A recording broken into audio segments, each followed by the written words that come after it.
పండగలైనా పెళ్లిళ్లైనా వస్త్రాలకు వేదికొక్కటే అదే SR shopping mall. Family అంతటికి unlimited offers. అలాగే వైసీపీ నాయకుడికి కూడా మీ నాయకుల్ని నిగ్రహించుకోమని చెప్పండి.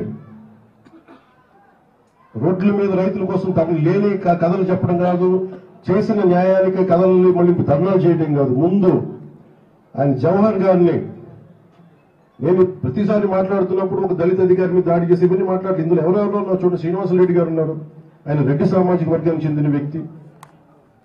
ప్రతాప్ గారు ఉన్నారు, నాకు ఆయన గురించి తెలియదు, ఆయన దివ్యాంగులు. అలాగే శేఖర్ నాయక్ ఉన్నారు, ఆయన షెడ్యూల్ ట్రైబ్స్ కి సంబంధించిన వ్యక్తి. ఇది ప్రతి చోట ఇది ఒక్కరికి సంబంధం లేదు, ఒక జాతికి సంబంధించింది కాదు. కానీ మేము ఏదైనా చేయగలం అధికారంలో ఉన్నాం కాబట్టి సుదర్శన్ రెడ్డి గారి మనుషులందరికీ చెప్తున్నాం. నేను మళ్ళీ ఒకసారి వచ్చి ఇక్కడే టెస్ట్ చేస్తాను చెప్తున్నాను. కడపలోనే అన్నమయ్య జిల్లాలోనే రాయలసీమలో వచ్చి కూర్చున్నాను. ఇలాంటి పిచ్చి వర్షాలు కురుస్తాయి. అవసరమైతే నా క్యాంప్ ఆఫీస్ ఇక్కడ పెట్టుకుని మిమ్మల్ని సరిచేసే వరకు నేను ఇక్కడే కూర్చున్నాను చెప్తాను. మీకు ఆ సహనాన్ని పరీక్షిస్తాను. ఎందుకంటే మేము అన్ని తెగించి వచ్చాం. రాష్ట్రం బాగుండాలి. రాయలసీమ యువత ఎక్కడికో మారి వెళ్ళిపోతూ ఉన్నారు. ఉద్యోగాలు ఉపాధి అవకాశాలకి ఇక్కడికో బెంగళూరుకి తమిళనాడుకి ఎక్కడికో వెళ్ళిపోతున్నారు. వాళ్ళందరికీ ఉపాధి అవకాశాలు రావాలి. ఈ విధంగా మేము ఆలోచిస్తూ ఉన్నాం. ప్రభుత్వం అధికారులందరూ కూడా మేము బలం ఇవ్వడానికి వచ్చాం, మరి బలాన్ని నిర్వీర్యం చేయడానికి రాలేదు. ఇలాంటి సమయంలో మీరు ఒళ్ళు దగ్గర పెట్టుకుని మాట్లాడకపోయినా, సోషల్ మీడియాలో పిచ్చి కూతలు కూసినా, ఇలా ఆఫీసులకు వచ్చి దాడులు చేసినా దీని పరిణామాలు చాలా చాలా చాలా తీవ్రంగా ఉంటాయి. గుర్తుపెట్టుకోండి. ప్రత్యేకించి ఈ సంఘటనని బయటకు తీసుకొచ్చిన మీడియా మిత్రులందరికీ, మీ పత్రికాధిపతులందరికీ, ప్రతి ఒక్కరికి పేరు పేరున ధన్యవాదాలు తెలుపుకుంటూ సెలవు తీసుకుంటాం.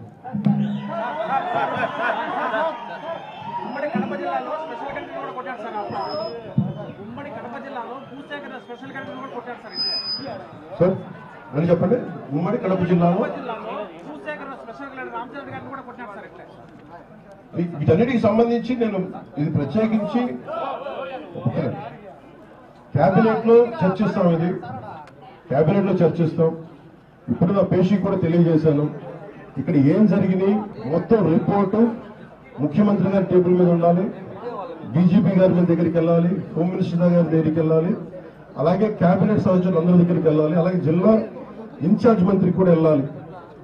ఇందాక మాట్లాడుతూ ఉంటే ప్రతి చోట ఏమేమి తప్పులు జరిగినాయి, ఎలాంటి మనకి ల్యాండ్ ఎన్క్రోచ్మెంట్స్ ఏం జరిగాయి కూడా మా దృష్టిలో ఉన్నాయి. అలాగే అడవుల్లో మన బొగ్గుని అక్రమంగా చేసేస్తున్నా, అది కూడా వెంటనే నేను పీసీసీఎఫ్ గారితో మాట్లాడాం.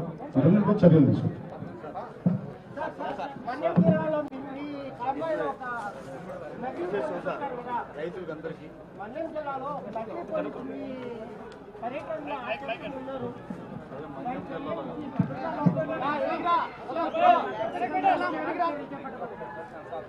నిజమే చెప్పాలంటే నా భద్రత నాకు ఆశీర్వేస్తుంది. ఈరోజు పొద్దున్నే నేను ఈ పర్యటనకు వస్తామంటే నా దృష్టికి తీసుకొచ్చారు. ఒక ఐపీఎస్ అధికారి ముసుగులో ఒక వ్యక్తి తిరిగాడు, వచ్చాడు, మొత్తం ఫోటోలు తీసుకున్నాడంటే నేను అడిగాను, అసలు ఎవరన్నా ఒక ఐపీఎస్ స్థాయి అధికారి వస్తే ఎవరన్నా అడుగుతాం కదా, how come it polices overlook అంటే ఎందుకు దీన్ని చూడలేకపోయారు అనేది నా పేషీ అధికారులతో మాట్లాడుతూ ఉన్నారు. ఇది కేవలం నాకు పనిచేయడం తెలుసు. రాష్ట్ర పోలీస్ శాఖ బాధ్యత ఇది, ఇంటెలిజెన్స్ శాఖ బాధ్యత, హోంశాఖ బాధ్యత, అలాగే డీజీపీ గారి బాధ్యత ఇది. నాకు పనిచేయడమే తెలుసు. అధికారం ఉన్నా లేకపోయినా పనిచేస్తాం. ఈరోజు అధికారం ఉన్నా పనిచేస్తాం, రక్షణ ఉన్నా పనిచేస్తాం, రక్షణ లేకపోయినా పనిచేస్తాం.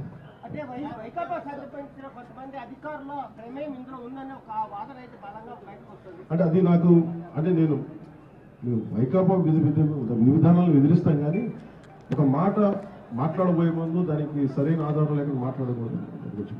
సుమన్ టీవీలో మీ పర్సనల్ అండ్ బిజినెస్ ప్రమోషన్స్ కోసం కింది నెంబర్కి కాంటాక్ట్ చేయండి.